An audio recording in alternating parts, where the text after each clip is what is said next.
Hey everyone, Scott Sambucci here at the controls. And what we're going to talk about in this presentation, there's probably going to be a couple of sections here. What I want to talk about is the 10-day sales call challenge.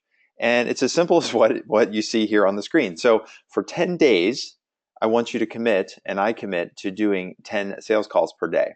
Now, in terms of the idea of a sales call, we're going to be interpreting this definitionally a little bit loosely. So while of course you want to try to use the phone as much as possible, or you want to perhaps do a follow-up as a phone to an email that you're doing on phone, or warming somebody up with a call and then saying, look, on the voicemail, I'm going to send you this email. The primary job of this sales call challenge is to get you into the routine of daily selling. That's oftentimes a challenge, right? So as you're managing a startup, as you're doing all the things that you have to do on a day-to-day basis, whether it's work with the few existing customers that you have, or you're dealing with investors, or you're trying to hire, or you're working with product, or you're working with engineering, it can be really, really, really, really easy to forget to do your sales calls. And that's why, especially now, is a great time to be putting together your own personal 10-day sales call challenge. And so what I want to do here in this recording is go through just a little bit on how I set up this 10-day challenge for myself as I embark on this 10-day 10 call challenge to reach 100 calls in 2 weeks. And then we're going to get into a couple of places where you can do some outreach, where you can do some calling, where you can do some prospecting in places maybe that you're not necessarily thinking about. And so I'm going to go through a portfolio of different places where I personally am going to be developing some outreach, developing my own prospecting for the work that I do here at SalesQualia and for the Startup Selling Program. So let's dive in. And the place you want to start, the best place for me, is to use the Startup Selling Project Planner. And so this is just a simple 2-week calendar that lays out the activities that you're going to be planning to do each and every day, and then the activities that you actually do. And so in this case, the activities are pretty easy in terms of what the plan and the actual are when it comes to enumerating the sales calls. And that's really just focusing on doing 10 outbound, 10 contacts of some kind to your sales leads. And so more specifically though, instead of starting with a really broad list and saying, well, I can contact any 10 people, where am I going to find 10 people? What I like to do is take the sales project planner and then reduce it down to specifically finding certain areas where I'm going to be focusing my sales calls. So this first week, as an example, this is one way that I would, and in fact, this is the way that I am doing the current sales challenge, which is starting on Monday with my CRM. So I use Relate IQ, which is now Salesforce IQ, and that's my CRM. I'm not saying that's the best one for you. It's just the one that I use. And so starting with my current pipeline is always a great place to start, because what I want to do is I want to reap the rewards of the sales work I've already done. So if I have deals in the pipeline, if I have sales opportunities that have already been communicating with me, working with me, maybe the people that a couple of weeks ago said, hey, I'm really interested, the timing's not good, can you get back to me in the beginning of next month? Whatever the situation is, I want to make sure that I am not leaving those people too far behind. If I promised to them 2 weeks ago that I was going to get back to them at the beginning of this month, then I sure as heck better make sure that I get back to them. So working in your current pipeline is a good spot to start, because you've already done a bunch of work to get people in your pipeline. The other reason that working in your current pipeline is really important is that it gives you the opportunity to disqualify people out. If you've got deals that have been quiet, people that have gone dark on you, people that said that they would get back to you and they didn't, then this is a great opportunity for you to clean those people out. Just clear them out of your pipeline, so you're not thinking about these people that, oh, maybe some way magically they're going to get back to me in 4 months and they're going to buy my product, right? So the idea here is to be honest with yourself, do that assessment, rip through that pipeline, make sure that you know which are the real deals and which aren't the real deals, figure out what the advances are going to be for those real deals, and then set the next call, set the next advance up. Right? And so once I've worked on my current pipeline, which we're doing here on Monday, then I'm going to start working other areas where I know that there are people that I should be contacting. And so I'm going to dive into these other areas like LinkedIn, Twitter, my MailChimp list, my email inbox, and Gmail in a second presentation. So what I really want to focus on here as we're kicking off how to run your own 10-day sales challenge is I want to focus to start with with how I manage my pipeline and how I'm going to go through and start contacting people. And then ultimately, what I'm going to do is show you the results of today's, where I started this. I'm recording this at the end of the day because I've already done my 10.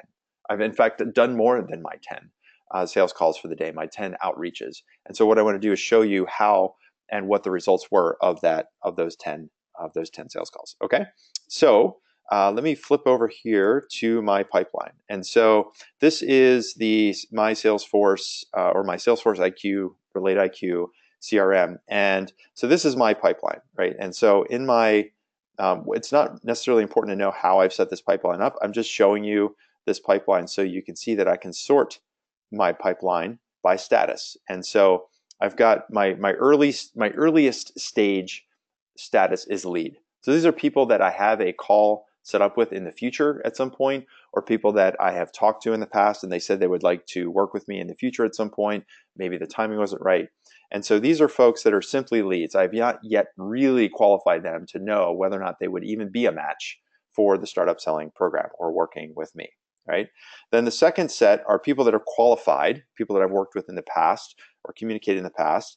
And then I go into a deeper level of analysis with the status, like needs analysis, evaluation of options, resolution of concerns, and ultimately getting to a work plan. So these are all open opportunities that I have in my pipeline. And there's actually quite a few in here. And so the purpose of starting with your pipeline is that you want to make sure that anybody that's a lead, is there some action you should be taking in order to get that person from lead to qualified, whether that's scheduling a preliminary conversation or doing something to generate some action. And then as you're getting deeper into the pipeline, if these are deals that are kind of sitting and getting stale, then this is the opportunity for me to kick those people out, right?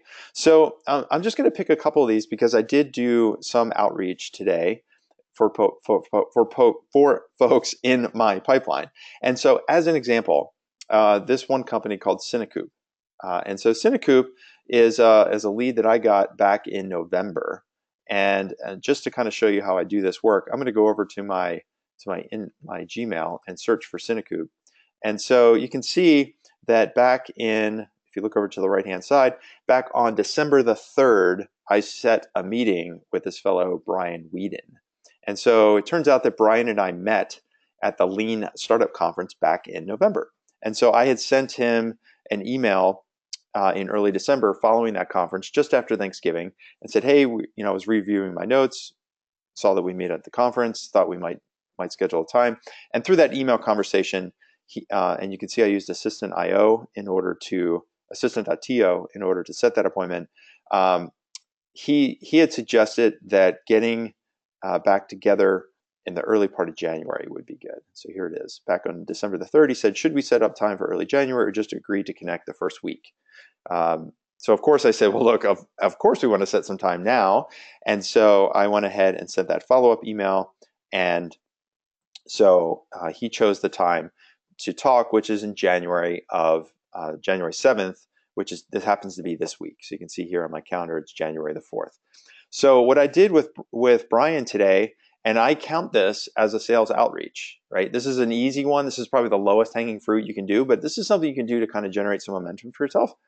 Is basically I took that accepted invite and I sent him this note and just said, hey, Brian, quick note to confirm for our call later this week, confirming the time, looking forward to hearing how things have changed. And then I ended the email with a question. Is there anything you want me to prep for our conversation? So what I'm looking for here is for some engagement. I want to make it easy for him to hit reply with an action, like Scott sent me this email. I should reply back and answer this question. And so he is confirming with me. You can see he sent me back an email right away. And he is telling me a little bit more about his situation and some questions that he might have. So boom, great. Perfect way to start up kind of your sales activity. And I count that as a sales activity. Yes, it's somebody who I've already contacted before. However, it's been a month, right? It's been a month since he and I connected and set this meeting. And what if I just called him or expected him to show up on this conference call that we set a month ago and he doesn't show? So I'm going to take this as an opportunity a couple days ahead of time to generate conversation, to see what's changed, to see if there's anything that he's expecting from the call that I can prepare for, right? So that is a touch, right? So that's somebody who's still a lead, he's still not completely qualified, but he's somebody that I contacted, right? So another example here, I found this one called Launchfly. And so this is a lead that I set up way back in April. And this is another reason you want to go through your pipeline on a regular basis. So I'm a little embarrassed to say that I met this person back in April of 2015. So here we are, fast forward 8 months later, and this guy Ryan he saw me speak at a local startup event, and he sent me an email right after the event, a couple days later, and said, "Hey, I'd really love to get in touch. Could we talk a little bit more about how maybe you could help my company?" And I emailed him back at the time, and I plugged him in here as an opportunity, and I didn't really do much with that opportunity. Obviously, it's been sitting dormant.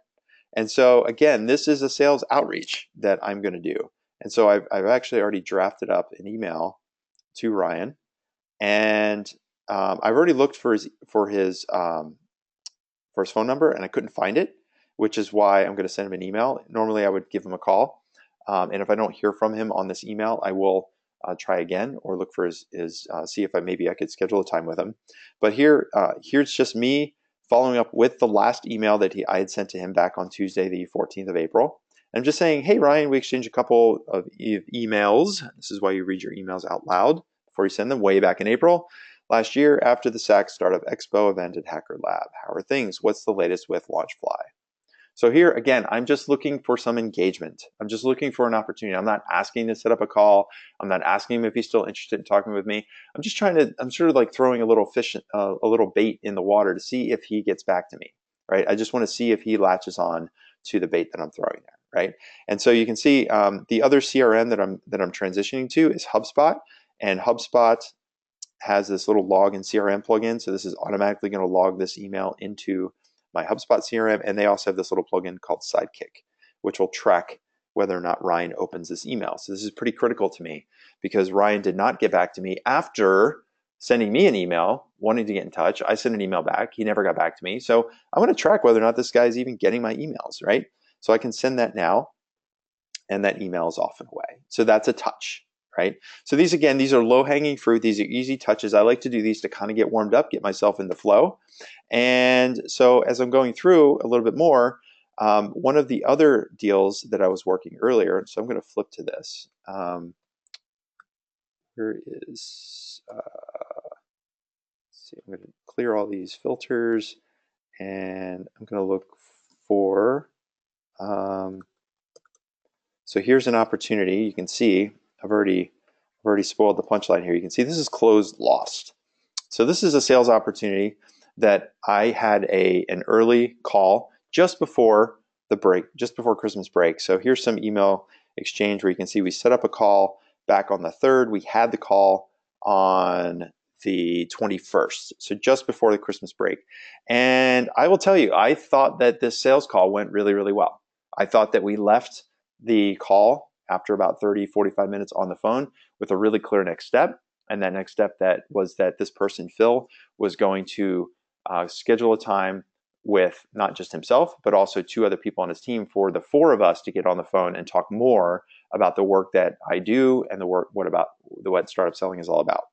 And so I sent him a note following up because he asked me to get back in touch with him, and he did not respond to my voicemail. He did not respond to a couple of emails, and so I eventually, I just said, all right, today is the day, because I am doing my 10 sales calls a day challenge. I'm just going to give Phil a call again. And so I picked up the phone. I gave Phil a call, and to my utter surprise, he answered. So the other 2 voicemails I had left for him over the last 2 weeks, never heard back from him. Never heard back from his emails. Never got a response to his voicemail. I got voicemail each time I called. And so I was like, you know what? I'm just going to pick up the phone and see if I catch Phil. And if I catch Phil, great. And if I don't, I'm going to leave him another voicemail. And so I got Phil on the phone, and I'll tell you, he seemed really, really surprised that I would actually call him. And when I said, "Hey, Phil, Scott Sambucci here," he said, "Oh, yeah, I really can't take this call right now." And I thought, well, obviously, this call is going to lead to me finding out that this guy is not willing to work with me. And so, we had a short conversation. I said, "All right, Phil, sorry, this isn't a good time. I just figured I'd pick up the phone because we were going to catch up after our last call, and I hadn't heard back from you, so I figured, why not give you a call?"